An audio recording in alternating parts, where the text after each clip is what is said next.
जब बापूजी का वो एपिसोड आया था, जब हमने ये रिलीज़ करे थे चित्र, बापूजी ने जो हमें समझाया था, तो सबको यही एक शिकायत थी या एक दुख था कि हमारे साथ बापूजी नहीं रहेंगे। कि देखिए, अ, अभी जिस स्थिति में हम हैं ना, हम अभी भावनाओं में होते हैं।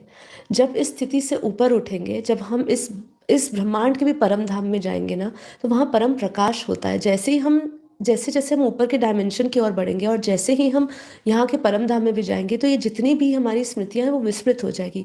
अभी हम भावुक होते हैं, अभी हम भावनाओं में आते हैं, अभी हमारे अंदर ये सोच दुख दर्द आता है, लेकिन उस समय हमारे अंदर ये दुख दर्द की कोई भावना नहीं होगी। और सब उस समय भी बाप का रूप धारण करे हुए बाप समान होंगे। और जब बेहद की कला का नया परम धाम जो बनाया जाएगा, उसमें जब बेहद के बाप छोटूराम बापू जी जब होंगे, उनको भी बेहद के बाप से बेहद की कला का बेहद के बाप इसलिए बोल दिया गया क्योंकि उनको भी बेहद की कला का पावर दिया जाएगा। उस समय जब नया परम धाम बनाएगा, वो हमारे दादाजी देंगे।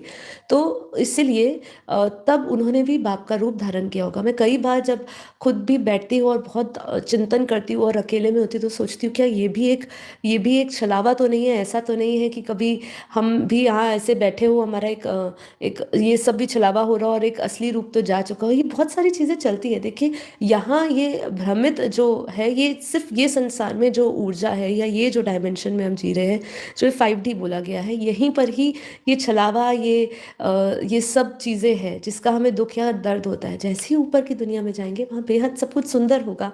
इसलिए बापूजी वो दुनिया का वर्णन करते हुए भी कहते हैं कि वो दुनिया का वर्णन नहीं किया जा सकता, वो शब्दों से भी परे है, आवाज़ से परे दुनिया है। उसको उसको भावनाओं से भी परे की दुनिया है, उसको यहाँ पे बताना बेहद मुश्किल है। तो इसीलिए सबसे पहले तो इसका भी जवाब कई आत्माओं को मिला होगा।